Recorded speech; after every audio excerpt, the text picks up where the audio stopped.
सभी दोस्तों को मेरा नमस्कार। मैं पंकज कुमार एक बार फिर से आपके सामने नया टॉपिक लेके हाजिर हुआ हूं दोस्तों। टारगेट अचीवर कोचिंग इंस्टीट्यूट ओम बिहार टहरिया हल्द्वानी की ओर से। और दोस्तों पिछला हमारा टॉपिक था बैंकिंग अवेयरनेस का दोस्तों, उसमें हमने पढ़ा था आपका टाइप्स ऑफ बैंकिंग और बैंक क्या है दोस्तों और कितने टाइप की बैंकिंग होती है दोस्तों। ठीक है, तो अब हम चर्चा करेंगे आज आरबीआई की दोस्तों, जो क्या है जीएस की दृष्टि से भी और बैंकिंग अवेयरनेस की दृष्टि से भी क्या है एक बहुत ही महत्वपूर्ण टॉपिक है दोस्तों। तो आज हम चर्चा करेंगे किसकी, आरबीआई की, रिजर्व बैंक ऑफ इंडिया की दोस्तों। मेन बात यह है कि रिजर्व बैंक की आवश्यकता पड़ी क्यों, ऐसा क्या हुआ उस समय कि रिजर्व बैंक की जरूरत पड़ी, तो ये सब इतिहास की बात है दोस्तों। पर हम जो इसके बारे में मेन फैक्ट हैं उनको हम चर्चा करेंगे, जो एग्जाम की दृष्टि से क्या है बहुत बहुत महत्वपूर्ण है दोस्तों। ठीक है दोस्तों, क्या होता है रिजर्व बैंक ऑफ इंडिया की जो स्टेबलाइजेशन होती है, स्थापना होती है, उसके पीछे दोस्तों क्या है 1926 दोस्तों। क्या हुआ 1926, क्या हुआ एक कमीशन बना दोस्तों। क्या बना, हिल्टन यंग कमीशन दोस्तों। क्या बना, Hilton young commission. Hilton young commission, ठीक है दोस्तों। क्या बना, हिल्टन यंग कमीशन बना दोस्तों। ठीक है, अब दोस्तों जो ये कमीशन था इसने क्या क्या कुछ रिकमेंडेशन दी दोस्तों। क्या दी, कुछ रिकमेंडेशन दी दोस्तों। ठीक है, और रिकमेंडेशन क्या थी, recommend the creation of a central bank of India. Recommendation क्या थी इसकी,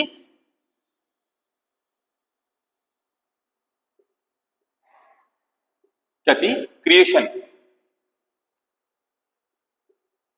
creation of a central bank for India. ठीक है दोस्तों, क्या रिकमेंड किया इन्होंने, जो हिल्टन यंग कमीशन था इन्होंने क्या रिकमेंडेशन दी, इन्होंने रिकमेंड किया कि एक सेंट्रल बैंक का क्रिएशन होना चाहिए इंडिया के लिए दोस्तों। ठीक है, किसके लिए, इंडिया के लिए क्या होना चाहिए, एक सेंट्रल बैंक का क्रिएशन होना चाहिए दोस्तों। ठीक है, अब दोस्तों जो ये हिल्टन यंग कमीशन है दोस्तों, ठीक है, इसका एक नाम और भी दोस्तों, इसको क्या बोलते हैं, जो हिल्टन यंग कमीशन है इसको बोलते हैं royal commission of Indian, royal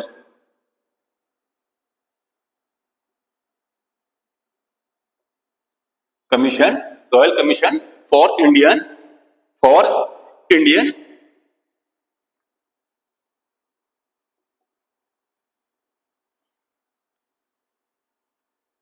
currency. ठीक है दोस्तों, क्या करेंसी एंड फाइनेंस।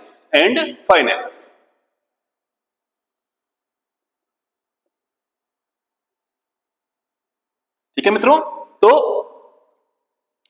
1926 में क्या बना, एक हिल्टन यंग कमीशन बना दोस्तों, जिसे क्या बोलते हैं royal commission of Indian currency and finance दोस्तों। ठीक है, अब इसने क्या रिकमेंड किया, इसने रिकमेंड किया कि एक सेंट्रल बैंक बनना चाहिए किसके लिए, इंडिया के लिए दोस्तों। ठीक है, सेंट्रल बैंक बनना चाहिए इंडिया के लिए।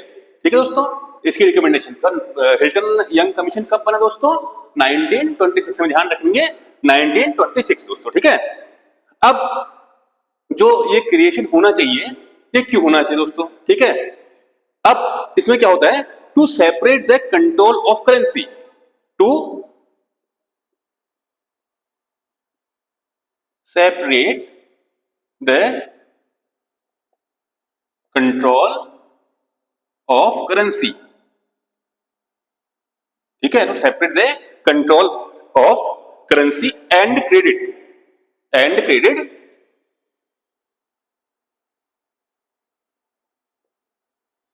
From the government. ठीक है दोस्तों, from the government and banking facilities throughout the country, and banking facilities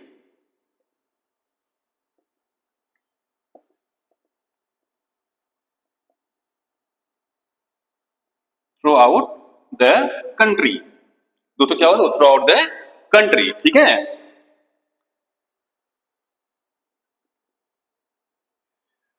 to separate the control of currency and credit from the government and banking facility throughout the country, मतलब पूरी country में दोस्तों। ठीक है दोस्तों, आगे बढ़ेंगे और देखेंगे दोस्तों रिजर्व बैंक इंडिया के बारे में। अब दोस्तों क्या होता है, the reserve bank of Indian act, जो दोस्त मेरे सब बैंकिंग की तैयारी में होंगे उनको पता ही होगा दोस्तों, द रिजर्व आरबीआई एक्ट बोल दूं डायरेक्टली दोस्तों, reserve bank of India act 1934, ध्यान देंगे दोस्तों 1934, ठीक, कंफ्यूज होना है 1934 और 35 में, स्टेबलाइज द रिजर्व बैंक, ठीक है, ठीक है, स्टेबलाइज द रिजर्व बैंक कब, 1934 में। बट जो इसने वर्किंग शुरू किया अपना दोस्तों वो कब किया, 1935 में शुरू किया वर्क करना दोस्तों, ठीक है। स्टार्टेड एक्शन 1935, ठीक है। आरबीआई एक्ट 1934 के तहत दोस्तों यह बना और इसने जो अपना काम करना शुरू किया 1935 से शुरू किया दोस्तों, ठीक है। अब दोस्तों इसकी बात करें अगर, तो शुरुआत में जो ये आरबीआई था दोस्तों, ठीक है, तो शुरुआत में क्या था, आरबीआई था दोस्तों, ये क्या था, प्राइवेटली ओन्ड था, ठीक है, मतलब कोई गवर्नमेंट संस्था या नहीं थी दोस्तों, प्राइवेटली ओन्ड था दोस्तों, ठीक है। दोस्तों एक बार फिर देख लेंगे इसको दोस्तों, बात करेंगे किसकी, हम रिजर्व बैंक ऑफ इंडिया की बात हम कर रहे हैं दोस्तों। तो 1926 में दोस्तों क्या हुआ, 1926 में हिल्टन यंग कमीशन बना दोस्तों, क्या बना, हिल्टन यंग कमीशन।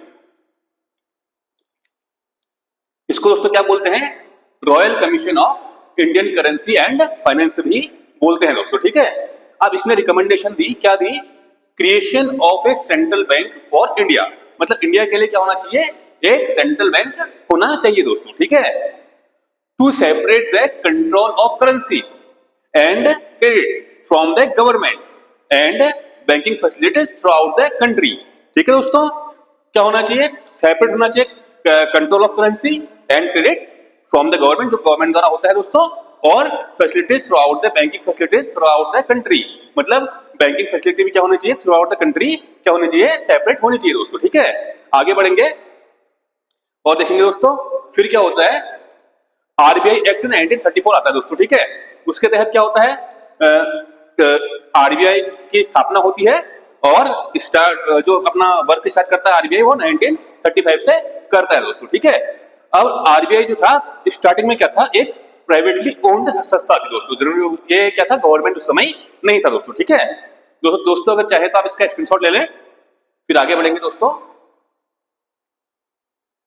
दोस्तों आप देखते हैं जो इसका हेडक्वार्टर था वो कहां था दोस्तों, पहले पहले फिर बाद में क्या क्या हुआ इसमें दोस्तों, ठीक है।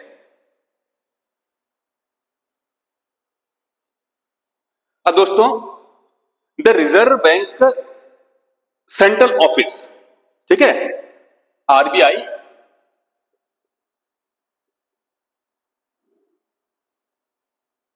ऑफिस, ठीक है दोस्तों, RBI central office was initially built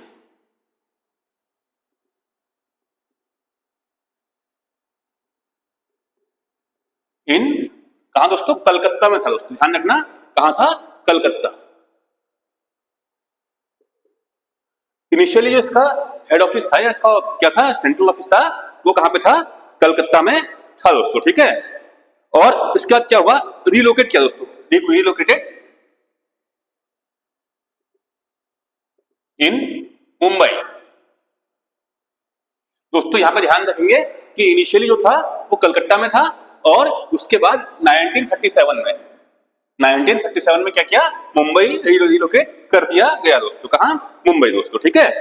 और अगर बात करें first governor of RBI,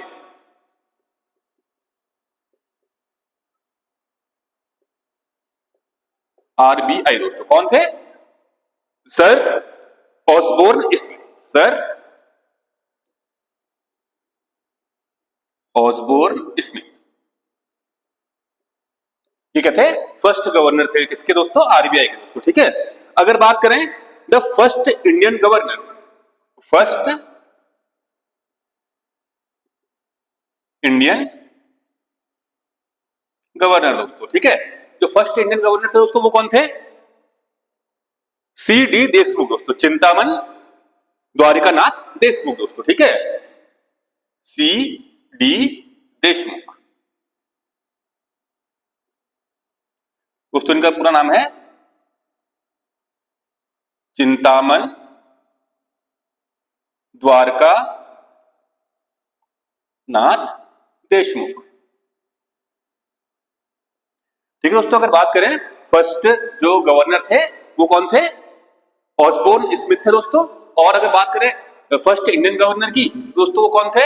CD. Deshmukh या चिंतामन द्वारकानाथ देशमुख दोस्तों। ठीक है, आगे बढ़ेंगे दोस्तों, एक बार फिर इसको रिवाइज कर लेते हैं, फिर इसके स्ट्रक्चर की चर्चा करेंगे दोस्तों। ये क्या था? हल्का सा एक इतिहास था किसका? आरबीआई का, कि आरबीआई किस तरीके से बना दोस्तों। तो आरबीआई का सेंट्रल ऑफिस था दोस्तों, आरबीआई का जो सेंट्रल ऑफिस था दोस्तों, वो सबसे पहले कहां था? कलकत्ता में था दोस्तों। ठीक है, कलकत्ता में था। उसके बाद क्या हुआ?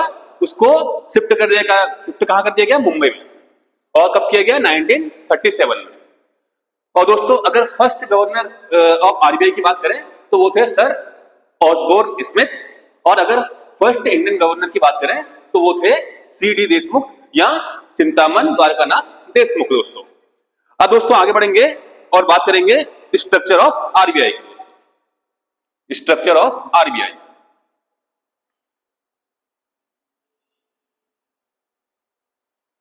Structure of RBI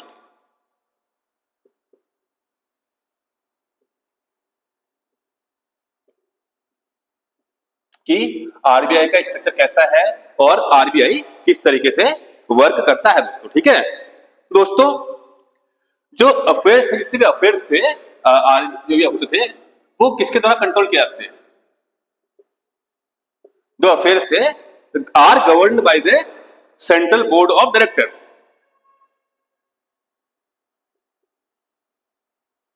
bye the central board of directors. ठीक है, जो अफेयर्स थे वो किसके द्वारा गवर्न किए जाते थे? वो किए जाते थे सेंट्रल बोर्ड ऑफ डायरेक्टर के द्वारा दोस्तों गवर्न होते थे दोस्तों। ठीक है, और जो ये सेंट्रल बोर्ड ऑफ डायरेक्टर है दोस्तों, ये थी हाईएस्ट रैंकिंग बॉडी दोस्तों, रैंकिंग बॉडी इन आरबीआई दोस्तों। ठीक है, आरबीआई में क्या था? हाईएस्ट रैंकिंग बॉडी जो थी वो कौन सी थी दोस्तों? सेंट्रल बोर्ड ऑफ डायरेक्टर्स थे दोस्तों। ठीक है, अब दोस्तों 4 यहां पे क्या थे? और बात करें अगर 4 यहां पे लोकल बोर्ड थे दोस्तों, 4 लोकल बोर्ड थे दोस्तों। ठीक है, 4 लोकल बोर्ड थे दोस्तों।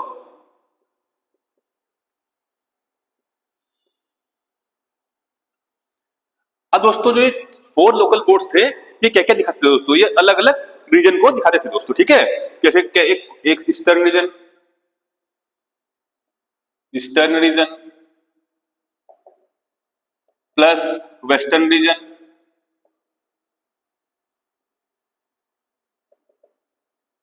प्लस नॉर्थर्न रीजन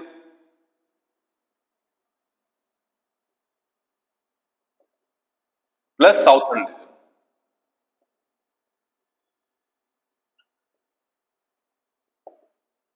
ठीक है दोस्तों, अब जो ये 4 लोकल बोर्ड्स थे ये रिप्रेजेंट करते थे किसको? Southern eastern region plus western region plus northern region plus southern region दोस्तों। ठीक है, अब क्या था? इनके भी क्या थे? अलग अलग मुख्यालय थे दोस्तों, अलग अलग ऑफिसेस थे, वो भी हम देखेंगे दोस्तों। ठीक है, इनके भी हम देखेंगे दोस्तों क्या क्या इसमें था, क्या क्या नहीं था करके, और जानेंगे इसके बारे में दोस्तों। ठीक है, तो दोस्तों आगे देखते हैं इसमें। अब जो क्या था? सेंट्रल बोर्ड जो था, सेंट्रल गवर्नमेंट है दोस्तों। ठीक है, अब इसमें जो गवर्नर है वो कहां से आएगा, कौन नियुक्त करेगा दोस्तों? ठीक है, तो देखते देखेंगे कि कौन किसको अपॉइंट करता है दोस्तों। ठीक है, अब जो सेंट्रल गवर्नमेंट है,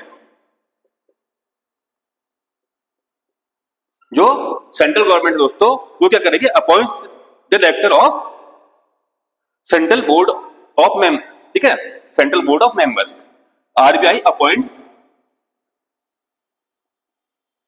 ठीक है, आरबीआई अपॉइंट्स क्या कर, कैसे अपॉइंट करती है? Directors of central board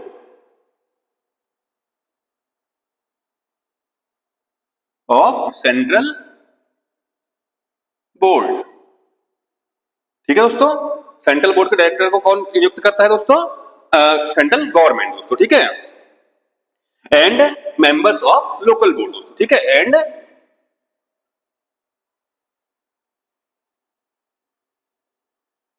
of local board दोस्तों, ठीक है। कौन कौन से लोकल बोर्ड थे? 4 लोकल बोर्ड थे दोस्तों। कौन कौन से थे? Eastern, eastern, western, northern and southern दोस्तों, ठीक है। दोस्तों आगे बढ़ेंगे और चर्चा करेंगे दोस्तों। पहले एक बार इसको देख लेते हैं पूरा दोस्तों, ठीक है, उसके बाद चर्चा करेंगे आगे को। तो दोस्तों the composition of central board जो है दोस्तों, ठीक है, जो क्या है, कंपोजिशन ऑफ सेंट्रल बोर्ड है, composition of composition of central board है दोस्तों। यह आरबीआई के, जो आरबीआई का सेक्शन 8(1) है, 8(1) है, उसमें दिया गया है, ठीक है दोस्तों। किसमें? आरबीआई एक्ट 1934 के सेक्शन किसमें? 8(1) में यह दिया गया है दोस्तों, ठीक है। क्या दोस्तों? द कंपोजिशन ऑफ क्या सेंट्रल बोर्ड दोस्तों, ठीक है, और किसके तहत? आरबीआई एक्ट के तहत दोस्तों, ठीक है। दोस्तों आगे बढ़ेंगे और चर्चा करेंगे दोस्तों। एक बार इसको देख लेंगे पहले दोबारा से, फिर दोस्तों फिर चर्चा करेंगे और आगे को जो भी हमने बोर्ड पे लिखा है एक बार इसका रिव्यू देख लेंगे दोस्तों, क्या क्या इसमें हमने पढ़ा है दोस्तों। तो दोस्तों जितने भी अफेयर्स होते governed by the central board of director, ठीक, कौन लिखता था? सेंट्रल बोर्ड ऑफ डायरेक्टर उसे लिखते थे दोस्तों। और यह क्या थी? Highest ranking body in RBI दोस्तों, ठीक है, हाईएस्ट रैंकिंग बॉडी थी आरबीआई के अंदर दोस्तों। कौन? सेंट्रल बोर्ड ऑफ डायरेक्टर दोस्तों, ठीक है। उसके बाद 4 लोकल बोर्ड और थे दोस्तों, जो क्या करते थे? अलग अलग रीजन को रिप्रेजेंट करते थे दोस्तों। कौन कौन से? Eastern region, western region, northern region and southern region दोस्तों, ठीक है। और जो डायरेक्टर्स ऑफ सेंट्रल बोर्ड थे दोस्तों, बहुत सेंट्रल गवर्नमेंट के द्वारा अपॉइंट होते थे, और मेंबर्स ऑफ लोकल बोर्ड भी सेंट्रल गवर्नमेंट के द्वारा अपॉइंट होते थे दोस्तों, ठीक है। और दोस्तों जो कंपोजिशन ऑफ सेंट्रल बोर्ड है, यह आरबीआई एक्ट 1934 के तहत सेक्शन 8(1) के अंदर है, 8(1) के अंदर यह क्लॉज दोस्तों है।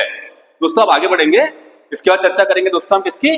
सेंट्रल बोर्ड की दोस्तों, ठीक, किसकी? सेंट्रल बोर्ड की। दोस्तों एक बहुत महत्वपूर्ण टॉपिक है यह बैंकिंग के दृष्टि से दोस्तों, ठीक है। तो आरबीआई के अंदर जितनी बातें हैं दोस्तों, जो भी इंपोर्टेंट फैक्ट है वो हम जानेंगे, और कुछ प्रश्न भी दोस्तों लास्ट में हम देखेंगे इसमें, जो प्रश्न परीक्षा दृष्टि से क्या होंगे? इंपोर्टेंट होंगे, उन प्रश्नों को हम दोस्तों लास्ट में देखेंगे दोस्तों, ठीक है। अब दोस्तों सेंट्रल बोर्ड क्या होता है? सेंट्रल बोर्ड,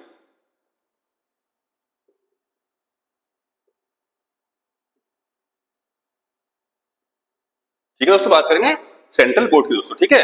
अब इसमें क्या होता था? Governor of RBI,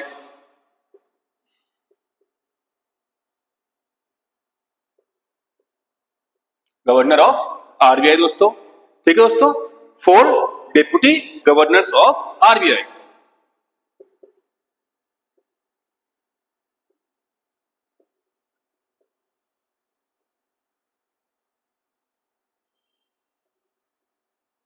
four deputy governors भी इसमें होते थे दोस्तों, ठीक है। और क्या था? 4 directors nominated by central government,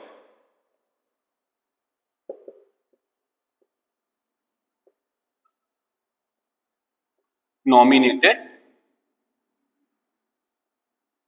by the central government दोस्तों, ठीक है। 4 जो थे क्या डायरेक्टर्स थे, वो नॉमिनेट कहां से होते थे? सेंट्रल गवर्नमेंट के द्वारा नॉमिनेट होते थे दोस्तों, ठीक है। और 4 लोकल बोर्ड, किसके लिए? जो 4 लोकल बोर्ड बताया आपको, southern, eastern, western, northern and southern, ठीक है, उनके लिए होते थे, ठीक है। 4 लोकल बोर्ड्स, ठीक है दोस्तों। आगे बढ़ेंगे और देखेंगे। और 2 गवर्नमेंट ऑफिशियल्स दोस्तों, ठीक है, क्या होता था? 2 गवर्नमेंट ऑफिशियल्स, 2 गवर्नमेंट ऑफिशियल्स जो होते थे, also nominated by the central government, also nominated by the government. ठीक है, दो गवर्नमेंट ऑफिशियल थे, वो भी कहां से होते थे? सेंट्रल गवर्नमेंट से होते थे दोस्तों। ठीक है, अब दोस्तों जो आरबीआई का सेंट्रल बोर्ड है दोस्तों, ठीक है, assisted by the following 3 committee, 3 कमिटियां थी दोस्तों। ठीक है, RBI central board are assisted by RBI का जो दोस्तों क्या था, आरबीआई का जो सेंट्रल बोर्ड था 3 कमेटी द्वारा चलता था। ठीक है, 3 कमिटीज। ठीक है, 3 कमिटीज को द्वारा यह चलता था दोस्तों। ठीक है, अब इन कमेटी के बारे में जानेंगे दोस्तों हम कि ये कौन कौन सी कमेटियां थी दोस्तों। ठीक है, एक तो बात कर लेंगे, पहले एक बार देख लेते हैं दोस्तों इसको। तो सेंट्रल बोर्ड है दोस्तों, इसमें कौन कौन होंगे दोस्तों? गवर्नर ऑफ आरबीआई दोस्तों, और 4 deputy governor of RBI, 4 directors nominated by the central government, for 4 local board दोस्तों। इसमें क्या होगा? Eastern, western, northern and southern board दोस्तों। ठीक है, 2 government official also nominated by the central government दोस्तों। ठीक है, और RBI central board assisted by the 3 committee दोस्तों। ठीक है, तो 3 कमेटियां हैं, उनकी चर्चा हम दोस्तों यहां से आगे को करेंगे दोस्तों। ठीक है, तो जो पहली कमेटी है दोस्तों वो है बीएफएस। पहली कमेटी है दोस्तों बीएफएस। बीएफएस दोस्तों। ठीक है, बीएफएस दोस्तों, जो बीएफएस है इसका जो फुल फॉर्म है board for financial supervision. Board for financial supervision दोस्तों। ठीक है, बोर्ड फॉर फाइनेंशियल सुपरविजन दोस्तों। ठीक है, बीएफएस जो है पहली कमेटी है दोस्तों। ठीक है दोस्तों, जो बीएफएस वाज कॉन्स्टिट्यूट इन 1994 नवंबर दोस्तों। ठीक है, कब आई? 1994 नवंबर। ठीक है दोस्तों, 1994 नवंबर दोस्तों। अगर पूरा लिखें BFS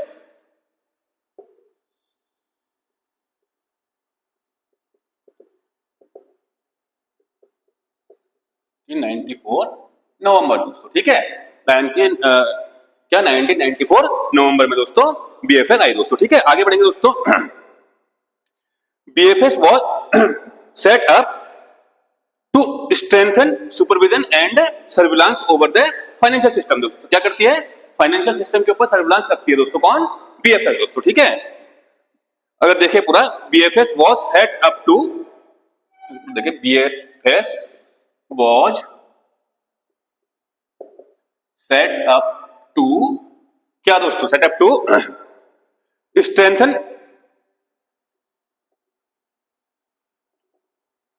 strengthen and surveillance over the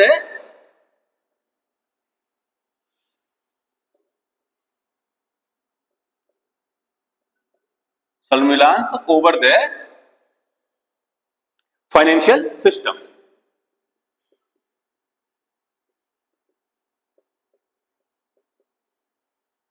ठीक है दोस्तों, फाइनेंशियल सिस्टम के ऊपर सर्विलांस रखते हैं दोस्तों। ठीक है, and providing sharper focus to supervisory policy. And उसके बाद दोस्तों एक काम तो ये हो गया, उसके बाद क्या करती है?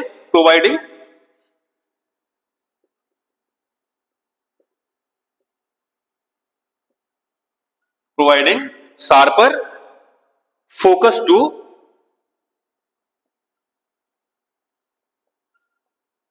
द क्या दोस्तों?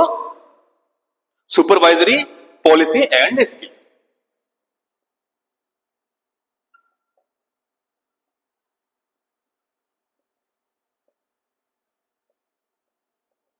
जो दोस्तों क्या है, जो क्या करता है कुल मिला के, इसका कहने का मतलब यह है जो आरबीआई की जो बीएफएस है, बीएफएस है, ये क्या करती है दोस्तों? Provide sharper focus on the supervisory policy and skills दोस्तों, ठीक है, इस पे फोकस करता है दोस्तों। और BFS was set up to strengthen and surveillance over the financial system, ठीक है दोस्तों। आगे बढ़ेंगे और चर्चा करेंगे जो क्या है बीएफएस है दोस्तों। BFS exercises integrated supervision over commercial bank, ठीक है, and financial institution and non banking financial intermediate दोस्तों, ठीक है। बीएफएस एक्सरसाइज क्या कहां कहां पे सुपरविजन करता है? तो सुपरविजन करता है दोस्तों दोस्तों सुपरविजन करता है दोस्तों, ठीक है। अब कहां कहां पे सुपरविजन बीएफएस करता है दोस्तों, देख लेंगे दोस्तों। ये कहां पे करता है? एक तो कमर्शियल बैंक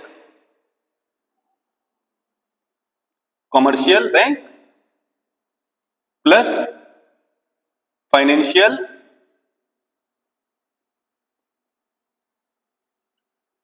इंस्टीट्यूशंस दोस्तों, ठीक है, financial institution and the financial intermediate दोस्तों, ठीक है, non banking financial intermediate, non banking financial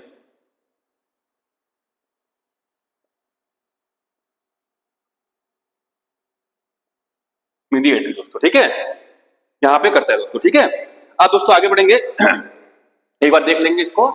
जो पहली कमेटी दोस्तों क्या है? बीएफएस, जिसका फुल फॉर्म है बोर्ड फॉर फाइनेंशियल सुपरविजन दोस्तों, ठीक है। ये कॉन्स्टिट्यूट किसमें है? कब है? 1994 नवंबर में दोस्तों। और BFS was set up to strengthen and surveillance over the financial system दोस्तों। कहां? ओवर द फाइनेंशियल सिस्टम पे कोई स्ट्रेंथन एंड सर्विलांस करती है दोस्तों, ठीक है, कौन? BFS. And providing sharper focus दोस्तों, क्या? Providing sharper focus to the supervisory policy and skills दोस्तों, ठीक है। सुपरवाइजरी पॉलिसी एंड स्किल्स पे क्या करती है? शार्पर फोकस करती है दोस्तों, ठीक है। और सुपरविजन किस हिस्सा करती है? कमर्शियल बैंक्स का, फाइनेंशियल इंस्टीट्यूशन का and non banking financial intermediaries का दोस्तों, ठीक है। दोस्तों आगे बढ़ेंगे और चर्चा करेंगे दोस्तों किसकी? जो आरबीआई है, ब्रांचेस ऑफ आरबीआई के दोस्तों, ठीक है, ब्रांचेस ऑफ आरबीआई। तो दोस्तों अगर आप चाहें तो इसका स्क्रीनशॉट ले लें। अब बात करेंगे किसकी? Branches of RBI, branches of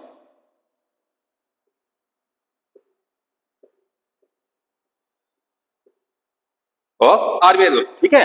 branches of RBI की बात हम दोस्तों यहां से आगे को करेंगे दोस्तों, ठीक है।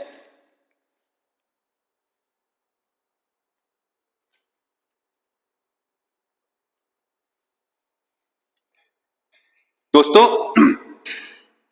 बात करेंगे पहले central office.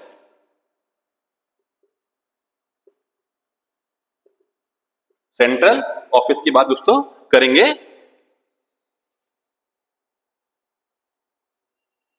The central office of reserve bank of India serves as the headquarter, ठीक है। जो क्या है इसका सेंट्रल ऑफिस है, मतलब ये क्या है? हेडक्वार्टर, हेडक्वार्टर भी है दोस्तों, ठीक है। दोस्तों it is the seat of RBI governor and the central head. It is the seat of क्या है? RBI governor, governor in central hub दोस्तों, ठीक है। जो रेगुलेटरी है दोस्तों सब यहीं से फंक्शन दोस्तों इनका चलता है दोस्तों, ठीक है। अब आगे बढ़ेंगे दोस्तों। दोस्तों बात कर रहे हैं ब्रांचेस ऑफ आरबीआई के दोस्तों। इसमें सेंट्रल ऑफिस जो है इसको हेडक्वार्टर ही बोलेंगे दोस्तों, ठीक है। और ये क्या होगा? Seat of RBI governor in the central hub दोस्तों, ठीक है। अब दोस्तों आगे बढ़ेंगे, बात करेंगे जोनल ऑफिस की दोस्तों, ठीक है। जोनल ऑफिस,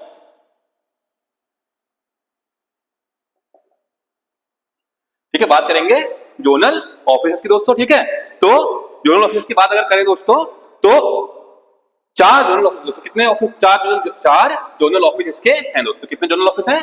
चार दोस्तों, ठीक है। और चार अलग अलग रीजन के लिए दोस्तों, ठीक है। एक है कोलकाता में दोस्तों, एक है कोलकाता में दोस्तों, दूसरा है मुंबई में दोस्तों, ठीक है। मुंबई में दोस्तों अगला है दिल्ली और चेन्नई,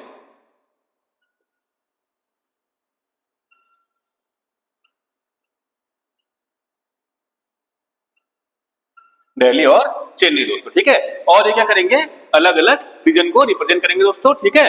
ये है ईस्टर्न रीजन का, ये वेस्ट, नॉर्थ एंड साउथ दोस्तों, ठीक है। ये चार अलग अलग रीजन को क्या करेंगे, रिप्रेजेंट दोस्तों करेंगे दोस्तों, ठीक है।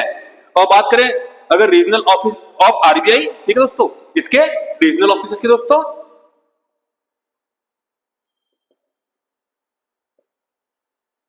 रीजनल ऑफिसर्स की बात करें दोस्तों, तो जो रीजनल ऑफिस है आरबीआई के दोस्तों, RBI operates around 22 regional office दोस्तों, कितने, लगभग 22 रीजनल ऑफिस के साथ यह क्या करता है, ऑपरेट करता है दोस्तों, कौन, आरबीआई दोस्तों, ठीक है।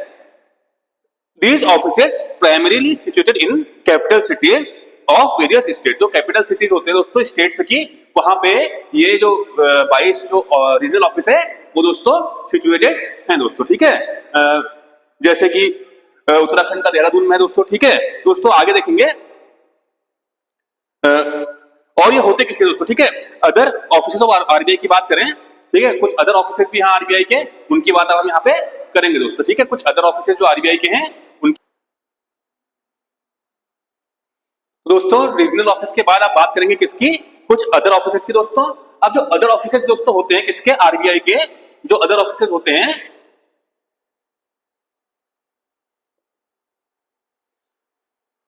वो किस लिए होते हैं दोस्तों, कुछ स्पेशल टास्क के लिए दोस्तों बनाए गए हैं, कुछ स्पेशल टास्क के लिए बनाए गए हैं दोस्तों, ठीक है। जैसे specialised department for rural planning and agri credit दोस्तों, ठीक है।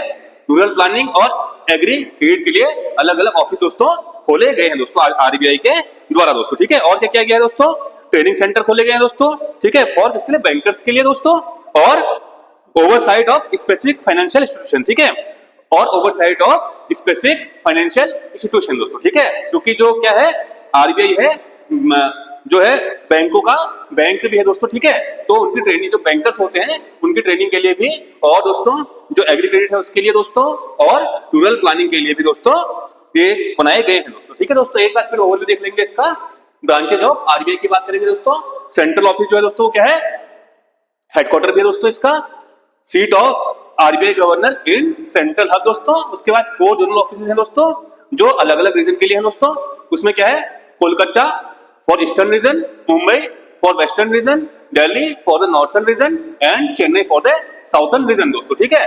अगर इनके रीजनल ऑफिस की बात करें दोस्तों, रीजनल ऑफिस की, तो लगभग 22 रीजनल ऑफिस है, लगभग 22 रीजनल ऑफिस है दोस्तों, जो क्या है हर स्टेट की कैपिटल सिटी में है दोस्तों। स्टेटों की कैपिटल सिटीज में आपको देखने को मिल जाएंगे दोस्तों, ठीक है। और अदर ऑफिस की बात करें तो जो अदर ऑफिस दोस्तों आरबीआई के हैं उसमें दोस्तों एग्री क्रेडिट के लिए दोस्तों, रूरल प्लानिंग के लिए दोस्तों, ठीक है, और स्पेसिफिक टास्कों के लिए ये ऑफिस दोस्तों बनाए जाते हैं दोस्तों, ठीक है।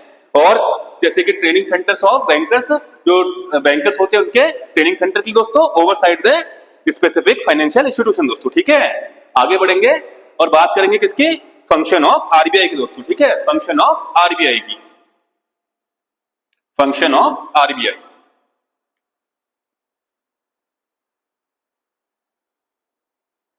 फंक्शन ऑफ आरबीआई दोस्तों,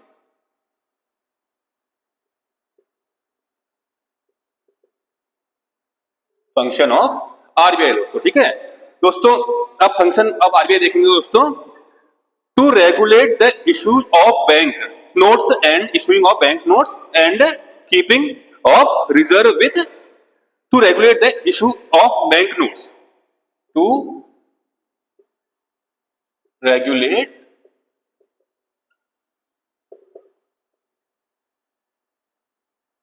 बैंक नोट, बैंक नोट दोस्तों पहली बात तो ये है, and keeping of reserves, and keeping of reserves, keeping of reserves दोस्तों, with a view to securing monetary stability in India दोस्तों, ठीक है। With a view to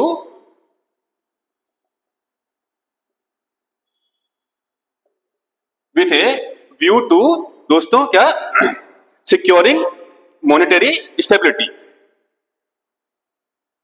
securing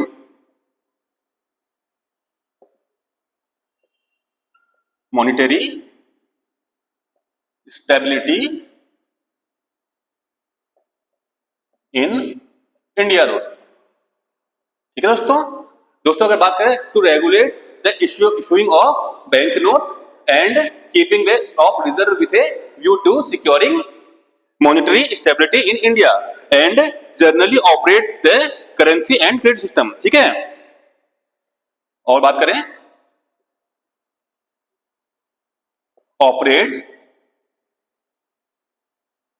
operates दोस्तों, generally operates the currency and credit system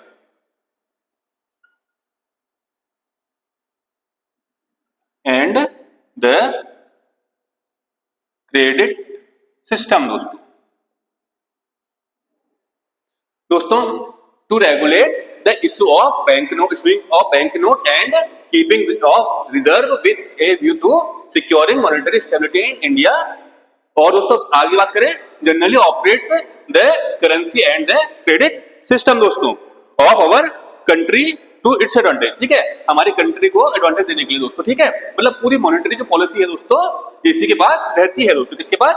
RBI के पास रहती है दोस्तों। ठीक है, तो सबसे पहले बात करेंगे इसकी मॉनेटरी फंक्शन की। किसके? मॉनेटरी फंक्शन की दोस्तों। किसकी? जो मॉनेटरी स्टेबिलिटी जो प्रदान करता है, सबसे बात करेंगे पहले मॉनेटरी फंक्शन की दोस्तों। ठीक है, फंक्शन ऑफ आरबीआई के अंदर देखेंगे to regulate the issuing of bank note. ठीक है, तो issue of bank note and keeping of reserve with a view to securing monetary stability in India generally operates the currency and the credit system. ठीक है दोस्तों, इन India दोस्तों। ठीक है, आगे बढ़ेंगे और बात करेंगे सबसे पहले मॉनेटरी फंक्शन की दोस्तों। किसकी? मॉनेटरी फंक्शन की।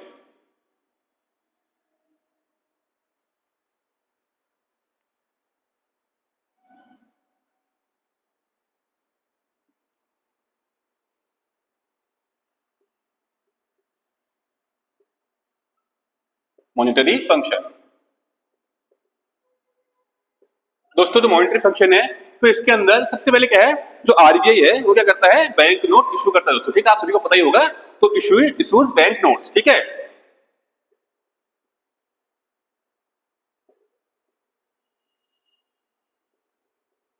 इशूज बैंक नोट्स और करेंसी दोस्तों। ठीक है, as per section 22 of RBI act. ठीक है, जो आरबीआई एक्ट है उसका जो सेक्शन 22 है, सेक्शन 22 ऑफ आरबीआई एक्ट दोस्तों। ठीक है, आरबीआई एक्ट 1934 दोस्तों, उसकी बात यहाँ पे हो रही है दोस्तों। ठीक है, आरबीआई है authority to issue the currency notes.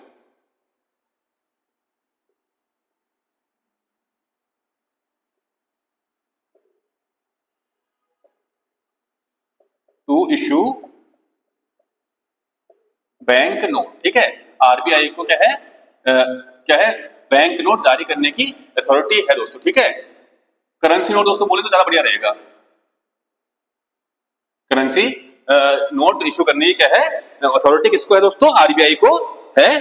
ठीक है दोस्तों, किसको? आरबीआई को क्या है? पावर है कि वह बैंक नोट या करेंसी नोट जारी कर सकता है दोस्तों। ठीक है, बस इसमें क्या है, एक ओनली 1 रुपये जो नोट है यह जारी नहीं कर सकता दोस्तों। ठीक है, 1 रुपए का नोट जारी नहीं कर सकता है, क्योंकि इसमें दोस्तों भारत के वित्त सचिव के साइन होते हैं। किसके साइन होते हैं? भारत के वित्त सचिव के साइन इसमें होते हैं। जो और करेंसी नोट है दोस्तों उसमें क्या होते हैं? रिजर्व बैंक ऑफ इंडिया के गवर्नर के साइन होते हैं दोस्तों। ठीक है, ध्यान रखेंगे इस बात का दोस्तों। ठीक है, अब दोस्तों क्या हुआ, जो आरबीआई है made it's first issue of currency. ठीक है, made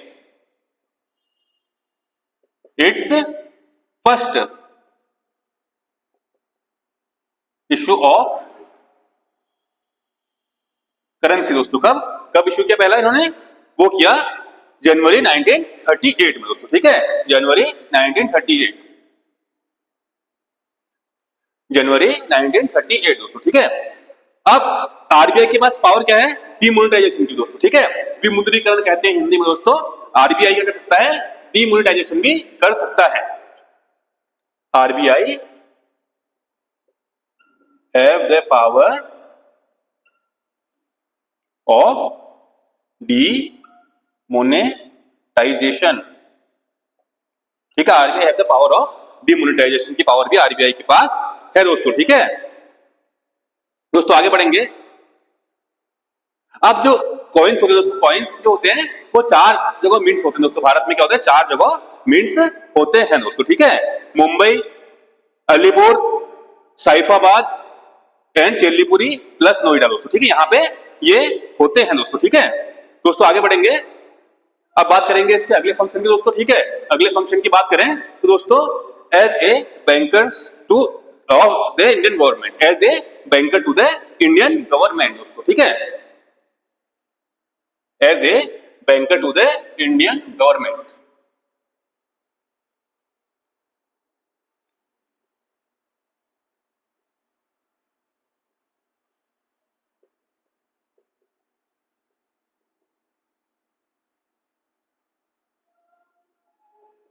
as a banker to the Indian government दोस्तों, ठीक है दोस्तों। आरबीआई एक्ट्स एज बैंकर्स, ठीक है, bankers bank. RBI acts as RBI acts as bankers bank. RBI acts as bankers bank. It is also known as lender of the last resort दोस्तों, also known as lender of the last resort दोस्तों, ठीक है, lender of the last resort।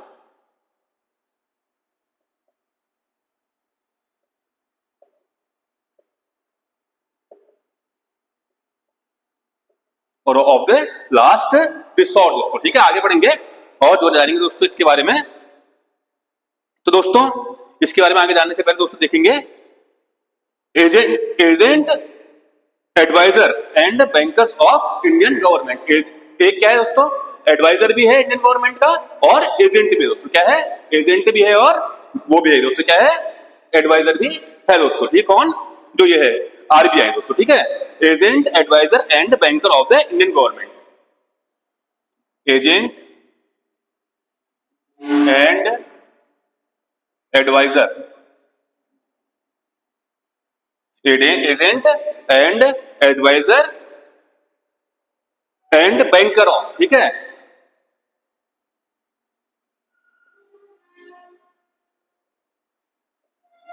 Indian government दोस्तों, क्या है, Indian government दोस्तों, ठीक है।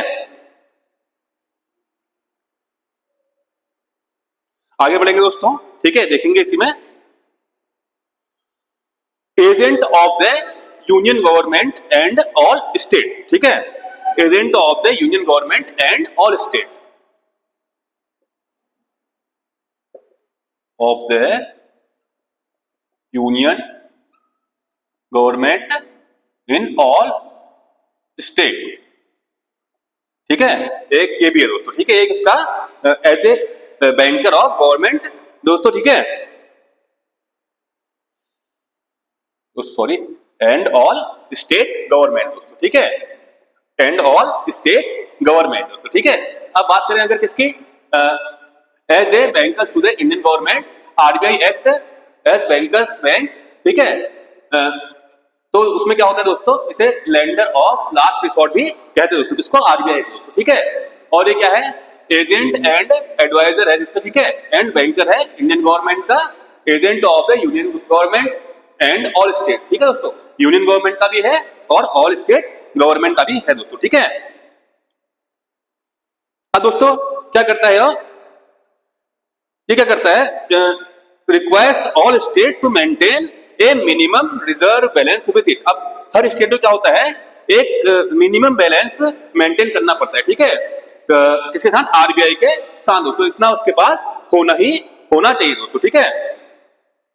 अब दोस्तों आगे बढ़ेंगे और बात करेंगे एज ए क्या, एज ए बैंकर्स बैंक दोस्तों, ठीक है, एज ए बैंकर्स बैंक। अभी तक क्या बात कर रहे थे, as a bankers to the Indian government, अब बात करेंगे एज ए बैंकर्स बैंक की दोस्तों, ठीक है, as a bankers bank.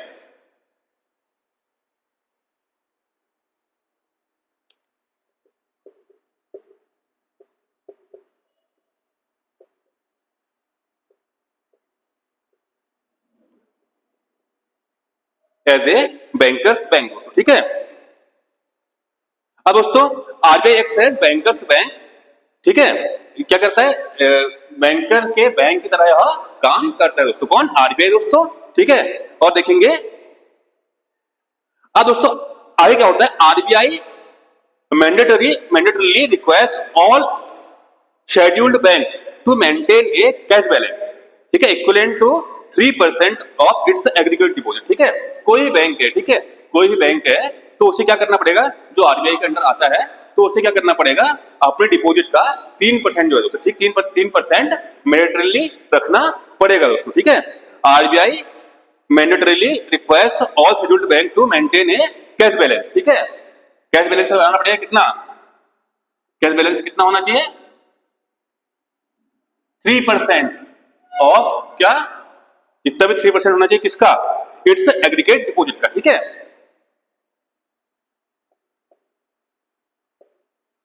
Deposit का 3% होना चाहिए, ये मैंडेटरी पॉलिसी के अंदर उसकी है दोस्तों, किसकी, आरबीआई की दोस्तों, ठीक है। और जितने भी शेड्यूल्ड बैंक है उनके लिए होगा, ठीक है। सभी जितने भी बैंक हैं सभी के लिए, शेड्यूल्ड बैंक के लिए आरबीआई का रूल है दोस्तों, ठीक है। आगे बढ़ेंगे दोस्तों। अब दोस्तों क्या करता है, आरबीआई लैंड्स टू एलिजिबल, ठीक है, RBI as to eligible, RBI lends to eligible scheduled bank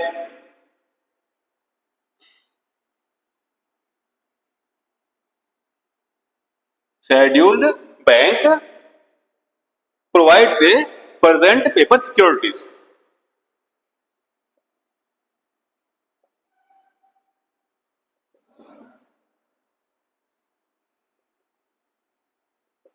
paper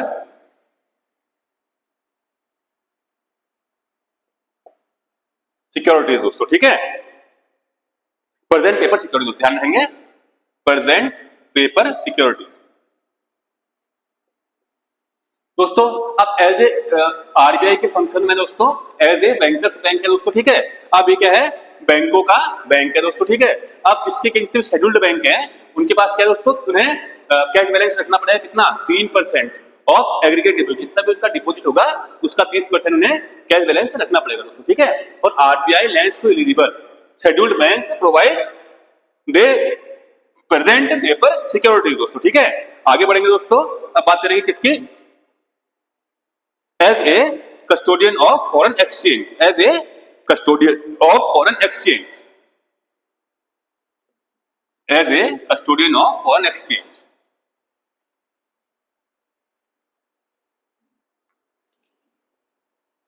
custodian of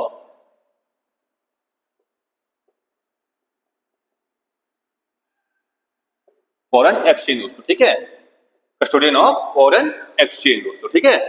अब दोस्तों RBI became responsible for the maintaining fixed exchange rate, ठीक है दोस्तों। RBI became responsible for the maintaining maintains fixed exchange rate दोस्तों, ठीक है। RBI इसके लिए क्या होगा, रिस्पॉन्सिबल होता है दोस्तों, ठीक है। With all other members of nation, ठीक है, with all other members of nation, with all other members of nation of IMF दोस्तों, ठीक है, ऑफ आईएमएफ, जो भी आईएमएफ के मेंबर नेशन है दोस्तों उनके साथ दोस्तों क्या है, maintain fixed exchange rate with all other, वो भी जितने मेंबर्स उसके होंगे दोस्तों, ठीक है। अब दोस्तों आगे बढ़ेंगे, जो इंडिया ने आईएमएफ को ज्वाइन किया था, ध्यान रखेंगे दोस्तों, इंपोर्टेंट बिंदु है यहाँ पे, एक इंपोर्टेंट पॉइंट है, इंडिया आईएमएफ इन 1946 दोस्तों, ठीक है, 1946 दोस्तों, ठीक है, इंडिया ने ज्वाइन किया था दोस्तों, ठीक है। Custodian of Indians international currency reserve दोस्तों, ठीक है, जो इंडिया का क्या है, इंटरनेशनल करेंसी रिजर्व है, इंडिया का जितना भी इंटरनेशनल करेंसी रिजर्व है उसका कस्टोडियन भी कौन है दोस्तों? आरबीआई है दोस्तों, ठीक है। उसका कस्टोडियन भी कौन है? आरबीआई ही है दोस्तों, ठीक है दोस्तों। RBI responsible for administrating the foreign exchange management, ठीक है। Foreign RBI responsible for the administrating the foreign exchange management दोस्तों, ठीक है। बात करें किसकी? फेमा की बात हो रही है दोस्तों, किसकी? फेमा की, फॉरेन एक्सचेंज मैनेजमेंट, ठीक है, फेमा, ठीक है दोस्तों। तो इसके फेमा एक्ट जो था दोस्तों, इसकी बात करें 1990 दोस्तों, ठीक है। तो आरबीआई रिस्पॉन्सिबल है किसके लिए? Administrating the foreign exchange management, ठीक है दोस्तों। इसके लिए भी रिस्पॉन्सिबल कौन है? आरबीआई है दोस्तों, ठीक है। अब जो ये है इसमें क्या होता है दोस्तों, बहुत तरीके के क्या है लाइसेंसेस दिए जाते हैं दोस्तों, ठीक है। Issuing licence to bank and other select institution which authorised dealer in foreign exchange, ठीक है दोस्तों। जिसे फॉरेक्स भी कहते हैं दोस्तों, ठीक है। क्या करता है? लाइसेंस इशू करता है दोस्तों, ठीक है। किसको? बैंक्स को और अदर फाइनेंशियल जो इंस्टीट्यूशन है उनको दोस्तों, ठीक है। किसके लिए? और ऑथराइज्ड डीलर्स को, ठीक है, इन फॉरेन एक्सचेंज, ठीक है, फॉरेन एक्सचेंज में, जिसे हम फॉरेक्स भी बोलते हैं दोस्तों, ठीक है दोस्तों। और दोस्तों पांचवे की बात करें अगर, तो as a regulator of payment and settlement system, as a regulator of payment and settlement system दोस्तों, ठीक है। फिर बात करें अगले की, तो as a regulator of payment and settlement system दोस्तों कौन है? आरबीआई है दोस्तों, ठीक है। अब दोस्तों एक बार फिर से रोल ऑफ आरबीआई जान लेंगे शॉर्टकट में दोस्तों। Role of RBI,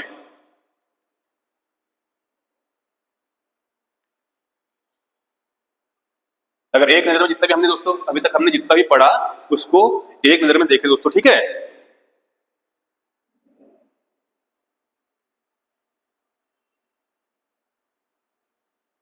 role of RBI को देखें दोस्तों अगर एक नजर में,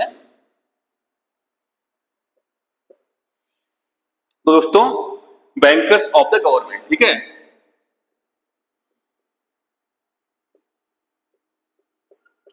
एक तो बात ये होगी दोस्तों बैंकर्स ऑफ गवर्नमेंट। दोस्तों आगे बढ़ेंगे, सुपरवाइजर ऑफ फाइनेंशियल सिस्टम, ठीक है।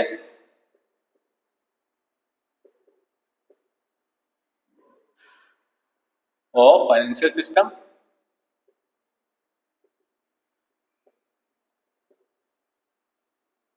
सुपरवाइजर ऑफ फाइनेंशियल सिस्टम दोस्तों, ठीक है।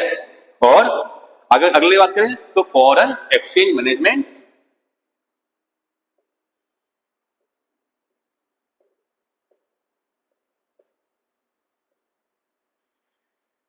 Foreign exchange management, foreign exchange management दोस्तों, ठीक है। आगे बढ़ेंगे, दूसरा क्या है? Bankers bank,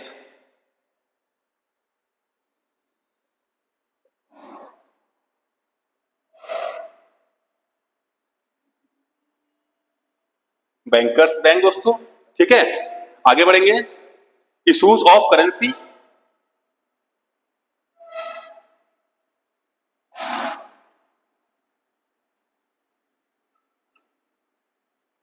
issuing of currency दोस्तों, ठीक है। और लास्ट रहा दोस्तों मॉनिटरी पॉलिसी दोस्तों।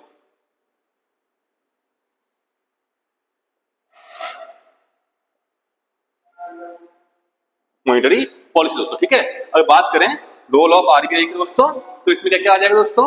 बैंकर्स ऑफ गवर्नमेंट, ठीक है, बैंकर्स ऑफ गवर्नमेंट। और आगे बात करें दोस्तों किसकी? Supervisor of the financial system. और आगे बात करें दोस्तों फॉरेन एक्सचेंज मैनेजमेंट। और दोस्तों आगे बात करें monetary policy, issuing of currency and bankers bank दोस्तों, ठीक है। बस केवल एक रुपए के नोट को जारी नहीं करेगा कौन? आरबीआई दोस्तों, ठीक है। और सभी नोट जारी आरबीआई करेगा दोस्तों, और सभी नोट क्या करेगा? आरबीआई ही जारी करेगा दोस्तों, ठीक है। अब दोस्तों आगे बढ़ेंगे और जानेंगे दोस्तों कुछ supervisory function of the RBI दोस्तों। क्या करेंगे? कुछ जानेंगे सुपरवाइजरी फंक्शन ऑफ आरबीआई दोस्तों, ठीक है। जितना भी हमने पढ़ा दोस्तों अभी तक, उसका एक निचोड़ अगर देखें तो इस एक फिगर में वो पूरा निचोड़ दोस्तों अभी तक आ चुका है दोस्तों, ठीक है। आप कुछ सुपरवाइजरी फंक्शन जानेंगे दोस्तों, ठीक है। Supervisory function of RBI,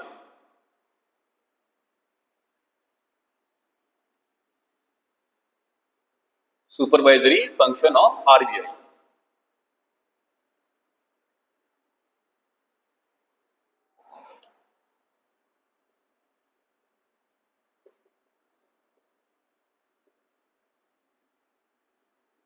supervisory function of RBI.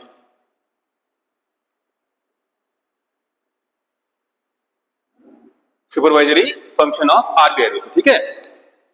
अब दोस्तों जो सुपरवाइजरी फंक्शन है, these are non mandatory in nature, ठीक है, नॉन मॉनिटरी इन नेचर दोस्तों, ठीक है।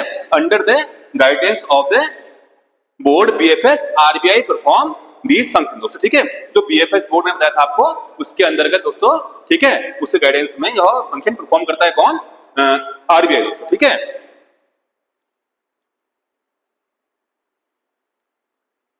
अब दोस्तों इसको जो सुपरविजन की पावर है दोस्तों, ठीक है, कमर्शियल बैंक पे है, ठीक है, कोऑपरेटिव बैंक,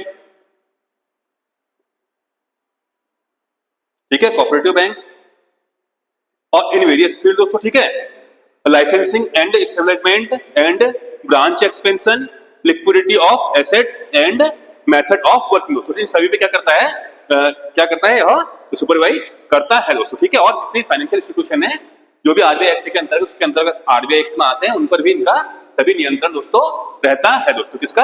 आरबीआई का दोस्तों, ठीक है। अब बात करें अगर से बात करते हैं दोस्तों, ठीक है, सुपरवाइजरी फंक्शन ऑफ आरबीआई की दोस्तों, these are non monetary in nature.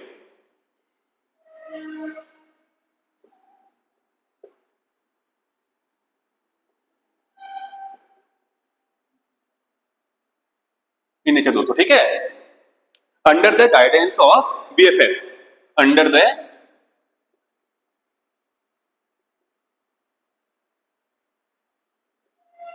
Guidance of BFS दोस्तों, पहले पढ़ चुके हैं दोस्तों हम बीएफएस को, एक कमेटी थी दोस्तों BFS, BFS RBI perform this function, RBI perform this function, ठीक है दोस्तों। आगे बढ़ेंगे और देखेंगे इसमें RBI act 1934, RBI act 1934 and एक एक्ट और था दोस्तों, कौन सा? Banking regulation act 1949, banking regulation act 1949 दोस्तों, ठीक है, 1949, wide power of supervision and control to RBI, ठीक है, wide power to supervision and control to RBI दोस्तों, ठीक है। आरबीआई को है commercial bank, cooperative bank in various field, licensing and establishment of bank and expansion of branches, अगर branch को expand करते हैं तो उसमें भी आरबीआई का कंट्रोल दोस्तों रहता है दोस्तों, ठीक है। और लिक्विडिटी ऑफ एसेट्स की लिक्विडिटी होती है, एसेट्स की क्या होती है? लिक्विडिटी होती है दोस्तों उस पर, और मेथड्स ऑफ वर्किंग, बैंक के वर्किंग मेथड पे भी कंट्रोल रहता है किसका? आरबीआई का दोस्तों, ठीक है, ध्यान रखेंगे इस चीज का दोस्तों। दोस्तों RBI also performs promotional function दोस्तों, ठीक है, प्रमोशनल फंक्शन भी परफॉर्म करता है दोस्तों, ठीक है।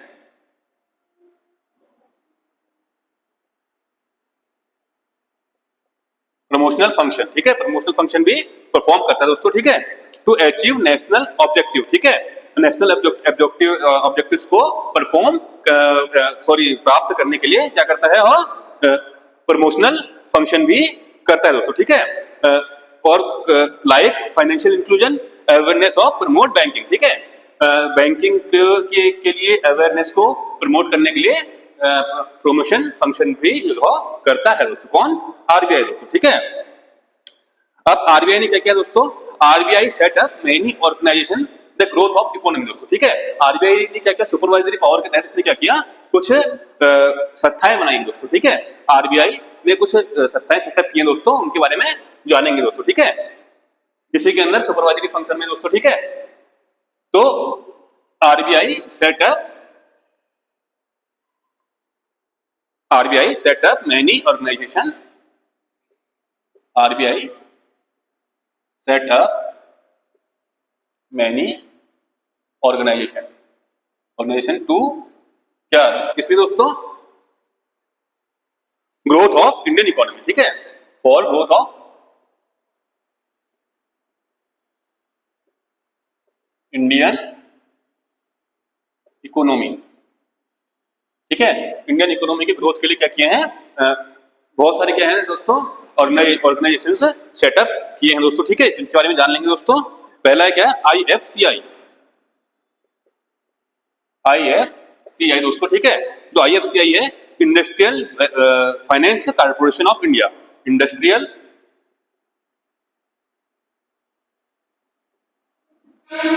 फाइनेंस कॉरपोरेशन ऑफ इंडिया, ठीक है, इसका एस्टेब्लिशमेंट भी किसने किया, RBI ने ही किया दोस्तों। कब किया, जुलाई 1948 में, जुलाई 1948 में किया दोस्तों, ठीक है। आगे बढ़ेंगे और देखेंगे DIGGC दोस्तों, ठीक है, DIGGC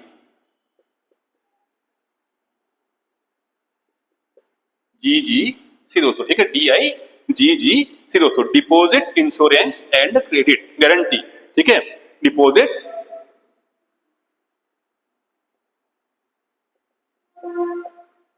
insurance and credit guarantee corporation,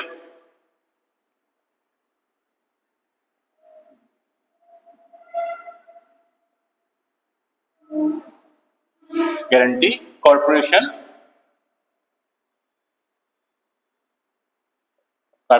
of India दोस्तों, ठीक है, यह भी RBI ने ही स्टेबलाइज किया दोस्तों, ठीक है, और कब किया, 1962, ध्यान रखिए दोस्तों, 1962 दोस्तों। आगे बढ़ेंगे और देखेंगे दोस्तों agricultural refinance bank of India, agricultural refinance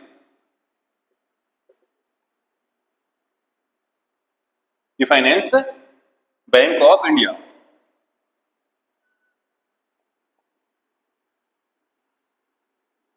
ये हुआ 1963 में, ठीक है। अगर लिखे पूरा लिखे तो एग्रीकल्चरल है दोस्तों, ठीक है, agricultural refinance bank of India दोस्तों, ठीक है, कब, 1963 में दोस्तों, ठीक है।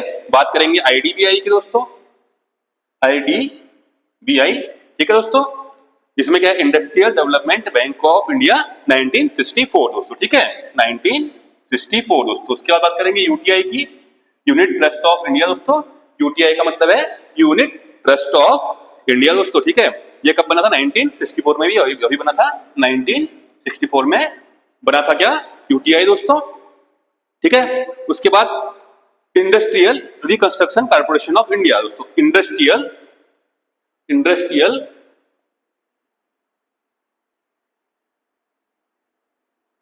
रिकंस्ट्रक्शन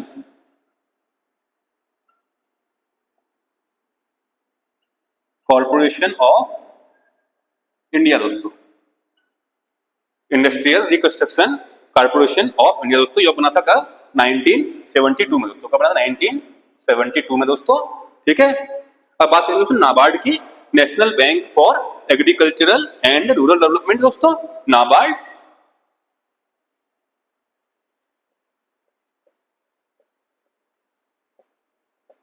दोस्तों इसका फुल फॉर्म दोस्तों सभी को पता ही होगा, national bank for agricultural and rural development दोस्तों, यह 1982 में बना था दोस्तों, कब बना था, 1982 में, ठीक है दोस्तों। यह सुपरवाइजरी फंक्शन के तहत दोस्तों ये काम इसमें करे जाते हैं दोस्तों, ठीक है दोस्तों।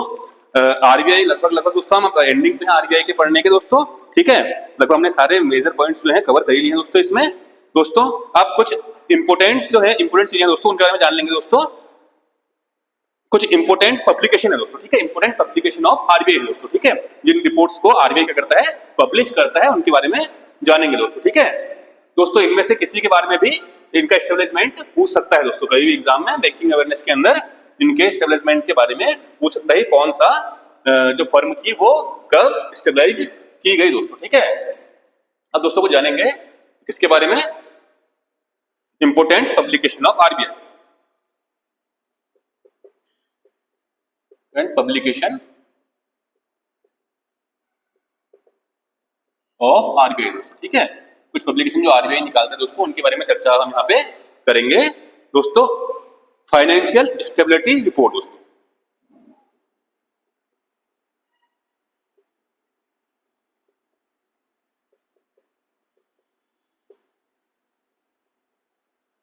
फाइनेंशियल स्टेबिलिटी जो रिपोर्ट है दोस्तों, यह भी किसके द्वारा आती है दोस्तों, ये होती है हाफ ईयरली होती है दोस्तों, हाफ ईयरली दोस्तों, जो किसके द्वारा आती है, आरबीआई के द्वारा ही यह आती है दोस्तों। ठीक है दोस्तों, आगे बढ़ेंगे। मॉनेटरी पॉलिसी रिपोर्ट, ठीक है, मॉनेटरी पॉलिसी रिपोर्ट दोस्तों, यह भी क्या है, हाफ ईयरली आती है दोस्तों। ठीक है, आगे बढ़ेंगे दोस्तों। कंज्यूमर कॉन्फिडेंस सर्वे, ठीक है, consumer confidence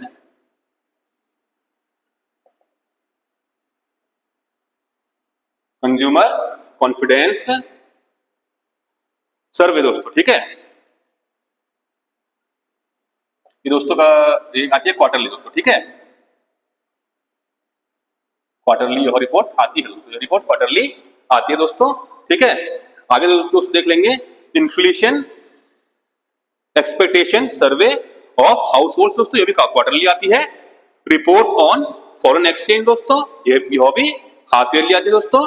digital payment index दोस्तों, डीपीआई कहते हैं, डीपीआई भी डिजिटल पेमेंट इंडेक्स दोस्तों। ठीक है, डिजिटल पेमेंट इंडेक्स दोस्तों, ठीक है, यह भी इसके द्वारा जारी की जाती है दोस्तों। Report of foreign exchange,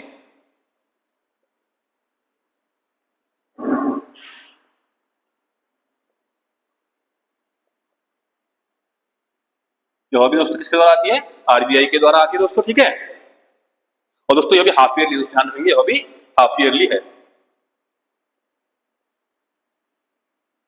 half yearly दोस्तों आती है यह भी। डीपीआई भी डिपॉजिट क्या है, डिजिटल पेमेंट इंडेक्स दोस्तों। और एक आता है इन्फ्लेशन एक्सपेक्टेशन सर्वे, ठीक है, इन्फ्लेशन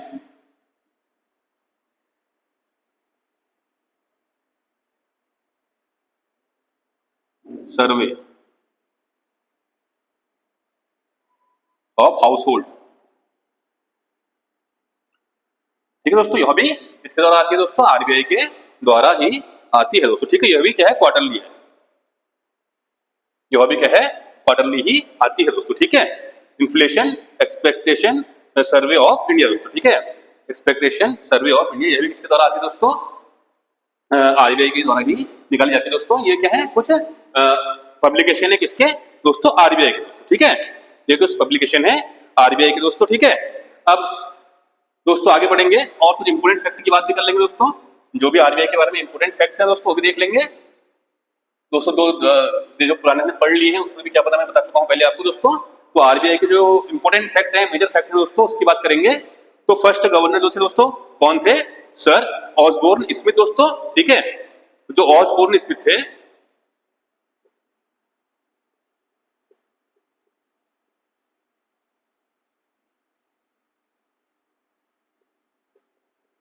ठीक है, फर्स्ट गवर्नर ऑफ आरबीआई थे दोस्तों, किसके, आरबीआई के फर्स्ट गवर्नर थे 35 से 37 तक। ठीक है, कब थे, 1935 से 37 दोस्तों। ठीक है, कभी कभार एग्जाम में पूछ लिया जाता है दोस्तों। ठीक है, अगर बात करें फर्स्ट इंडियन गवर्नर तो वो थे सी डी देशमुख दोस्तों। ठीक है, सी डी देशमुख। अगर इनकी बात करें दोस्तों तो ये 1943 से 1949 तक रहे, 1943 से 1949 तक रहे। ठीक है, इनका कार्यकाल कितना दोस्तों रहा है दोस्तों। ठीक है दोस्तों, तो दोस्तों इनका कार्यकाल कितना रहा है दोस्तों, किनका, सी डी देशमुख का कार्यकाल 1943 से 49 तक इनका कार्यकाल दोस्तों रहा है दोस्तों। और बात करें अगर, Manmohan Singh is the only prime minister of India who also served as the governor of RBI. जो एक प्राइम मिनिस्टर ऐसे हैं मनमोहन सिंह जो इससे पहले आरबीआई के गवर्नर भी दोस्तों रह चुके हैं दोस्तों। ठीक है दोस्तों, कुछ इंपोर्टेंट प्रश्न है उनकी चर्चा हम कल करेंगे दोस्तों, अगली क्लास में करेंगे। दोस्तों तब तक आप क्या करें, अपनी पढ़ाई पर जुटे रहे दोस्तों। बहुत जल्दी आपका एग्जाम होने वाला है IBPS प्लस SBI का दोस्तों। आशा करता हूँ कि आपकी तैयारी काफी अच्छी चल रही होगी। और दोस्तों हमसे जुड़े रहें और आपको लगातार हमारी ओर से वीडियोस मिलते रहेंगे दोस्तों। धन्यवाद आपका जुड़ने के लिए टारगेट अचीवर कोचिंग इंस्टीट्यूट ओम बिहार डहरिया हल्द्वानी से। दोस्तों आपको लगातार हमारी ओर से अगली क्लासेस में और भी पूरा सिलेबस पढ़ाया जाएगा दोस्तों। थैंक यू, धन्यवाद।